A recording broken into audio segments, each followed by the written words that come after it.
Sir in the back of the yellow shirt. Yes, I was curious, if you've been able to contrast, I'm sure you have, if you could share with us how much of the Bible has appeared in both Old Testament and New Testament has appeared in the Quran? Oh, yeah, that's a great question. And I don't know the Quran that well, but you're right to ask it, because the Bible did influence that sacred text for Muslims, the Quran. And some of our main characters, some of our main biblical characters show up also in the Quran, and in very positive ways. One of the most intriguing differences, to my knowledge, is the representation of that story in Genesis of Abraham's being told by God to kill his son. It's a really dramatic story, and also a very interesting literary piece, the way it works as a piece of literature. It's in chapter 22, if you want to have a look. In the Quran, in the Bible, the son is Isaac. In the Quran, the son is not named, but you're sort of led to believe is Ishmael, who is Abraham's first son, but his son with a slave woman, because he and his wife were unable to conceive. So here's this slave woman taken as a surrogate mother, and that things did not go well, if you know the story. And Ishmael becomes the kind of line that Arabs identify with, and so Muslims. And so it's Ishmael then who becomes sort of the guy in the stories associated with that as they appear in the Quran. So it's kind of interesting.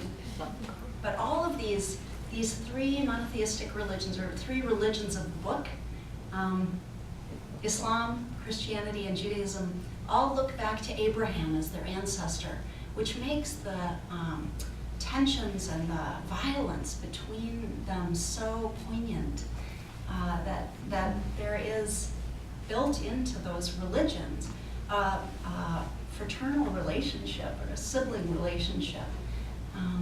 But for any of us who have siblings, sometimes those are the most challenging relationships. They all look back to Abraham. In the white shirt. Well, I was just kind of wondering, we don't really know who wrote the Bible. We don't know the true authors of the Bible. It's I was wondering, how do we know for sure that our interpretations are correct, since you don't have a direct line into what the meaning was when people wrote it and what the exact culture was. Mm-hmm. I wish more people asked that question as they read the biblical text. Not that and I don't want to promote a kind of relativism like anything goes, because it's not the case that anything goes as far as a translation or interpretation is concerned. But I think it does merit our taking some time to ask questions of our own assumptions when we read these texts. Yeah, we don't know who wrote a lot of the biblical texts. Some of them we can be fairly confident about, at least a community that would have been responsible for them. But some we have a very hard time pinning down authorship. But I think that it's good, I think, for us to think about the ways in which we interpret when we read. And it may be that folks are intentional about reading in ways that explore those texts for things that make them, I don't know how to say this differently, but that stretch them in ways that we can agree are positive. Again, I think this championing of love, the priority for peace, is something worth exploring in more detail when we read texts that have anything remotely to do with that. How might we might pursue those goals a little bit more fully. But I wish more people would ask that question as they read the text. Thanks So, for it. a second. I read your chapter on the best translation, Yeah. and you made a note about verses that appear in later documents that don't appear in earlier sources. And I was wondering if there was a good annotated version that might point those out. I know some of the parallels will Yeah. include some and not others, Yeah. which makes it hard to line up. Yeah. But aside from that, is there a good annotated? Yeah. I don't think Oxford mentions missing. Yeah. Yeah, I'm a big proponent of a couple of study Bibles. The Oxford Annotated Study Bible, I think, is a really good one. Its translation is the New Revised Standard Version, and I think that's a very good translation. Not perfect, because none of them are. Yeah, but it represents some really good biblical scholarship that doesn't seem to be terribly committed to pressing a particular perspective, where some study Bibles are, and they basically tell you how you should interpret. I'm not a real big fan of those. The Oxford has also these notes, but they're usually pretty brief, like where the Hebrew is obscure, or where it may say another version doesn't include this text. Another that I love, but it's limited to the texts that are part of the Jewish canon, that is the Hebrew Bible, is published by the Jewish Publication Society, and I think its title is Tanakh, which is actually an acronym made up of the three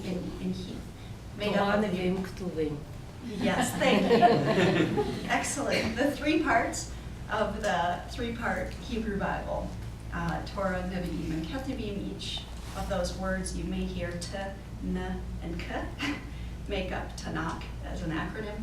At any rate, the Tanakh, the Jewish Publication Study Bible, is great. They've got even more in-depth and complete kind of notes. But again, if you're a Christian, it's limited. It doesn't deal with New Testament texts, of course. It would be Hebrew Bible, Old Testament text. That's a great one. A man here in the front row. If you were made God for a day to pick, God forbid. A chapter or writing that was not included in the original group of books, what would you say maybe should have been? Fun question. I wish I knew them better than I do. That is some of those books that circulated among the faith community as authoritative before the canon, before the books of the Bible were fixed as Bible. Yeah, there were a lot of books that were floating around and people appealed to them as authoritative, important books. I'm intrigued by the image of Judas in the gospel thereof, who is portrayed in a much more sympathetic light than we have in the gospel's narratives. Of course, he's the one who betrays Jesus in the gospel narratives and gets the whole crucifixion thing rolling.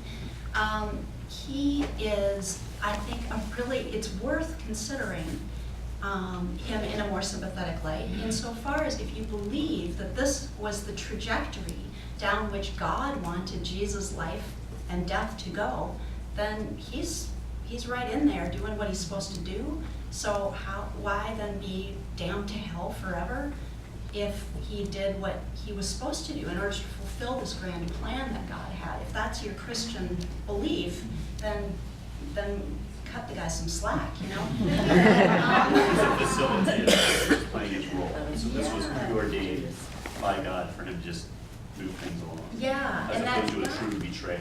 Yeah, like, a nasty guy that comes out of left field and really throws the whole plan upside down. But if I'm not mistaken, certain people in it's not to use a facile term, but the fundamentalist Christian movement would vehemently argue against keeping him, against bringing that story in more, because it sort of softens the whole point of the crucifixion, doesn't it? I mean, it would seem like, because I've heard that debate before, where they don't want him, no sympathy his way, because I think they see the conflict. They want to kind of keep that conflict in there. Yeah, he's a good villain.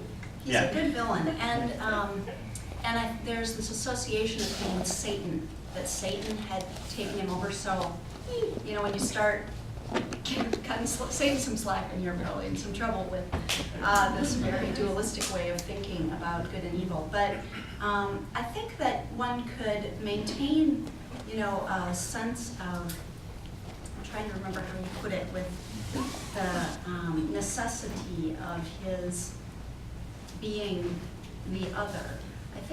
I don't think that has to be so in order to accept the power of that crucifixion moment and meaning for Christian belief. But yeah, I think he's a really interesting character. Satan is a really interesting character. That is a product of some development that we're actually, we have an opportunity to watch through the Bible. That is, we see in the earliest representations that word used simply as an adversary. It's a Hebrew word, and it shows up in the Old Testament Hebrew Bible in places you wouldn't necessarily know when you're reading it in translation, because it'll show up as simply an adversary. But if you know that story, I love the story because it involves an animal, and a talking animal at that. You know that story about the prophet Balaam, who is supposed to go and prophesy against the Israelites, and he's riding on a donkey, and the donkey keeps stopping, and he keeps beating the donkey to go forward. But the donkey is stopping because it sees, and the way it's usually translated is an angel of the Lord standing in front of him. Well, that angel is described as an adversary using the term Satan. It's a Satan, but it comes from God. And so, anyway, knowing a little bit about the Hebrew, you can see how that word develops over time in the Bible to become the personification of evil that it is in the New Testament. But yes, the donkey speaks up. I like that. Why are you hitting me? And then he engages in conversation with it. Again, like it's perfectly normal. I'll take one more question, and I want to ask her. Behind. Yes. I was wondering how you, as a woman of faith as well as a scholar, reconcile the New and the Old Testament. Because they seem to be quite different on many points, beyond the conversation. I'm humbled by this book in that it makes me rethink what I had thought before. As I study these biblical texts, I find new things, sometimes on account of being in a different place in my own life. And I have found in the Old Testament Hebrew Bible loads of love, loads of stuff that people think is not really Old Testament. You know, that's all New Testament stuff. God is loving and Jesus is love and all that is a New Testament thing, and that's a development that Christianity brings to the table. Not so. There's all this great stuff in the Old Testament and Hebrew Bible about compassion, loyalty, and love, forgiveness, and God is, again, such an intriguing character. God is agonizes over the betrayals of human beings. I think of, if you're familiar with the prophetic book Hosea, in that book, God at the end of that book, it goes into this kind of monologue of agony over the betrayal of the Israelites and worshiping other gods. And God is described in that book as a husband to Israel much of the way through, and then at the end describes Israel as God's child. And it's a really poignant, sort of heartbreaking expression on God's part. So this is a very different kind of God than that vengeful, out there, otherly demanding image of God. And that out there, otherly demanding image of God also appears in the New Testament, where we're thinking we're working with this teddy bear God. Wow, killing his own son, you know, this is serious stuff. We've got very, and Jesus has this rather demanding teaching sometimes of Jesus' followers that don't connote that kind of fluffy love. Not that that's what you're suggesting, but I love that there is such, it's complicated, that there's such richness in these images of God, that there are so many different kinds of texts. Even again, not reading as a person of faith, but simply looking at these texts as literature, learning more about them because they are so influential. There's remarkable diversity in the literature that invites different ways of reading, and that can be quite rewarding. You stole my thunder. That was a question I was going to ask. That was fun. Well, I would like to say go out and get a copy, but I'd have to decide which one to tell you to go out and get first. But oh, definitely this. This one. This one you can get for free in hotels. I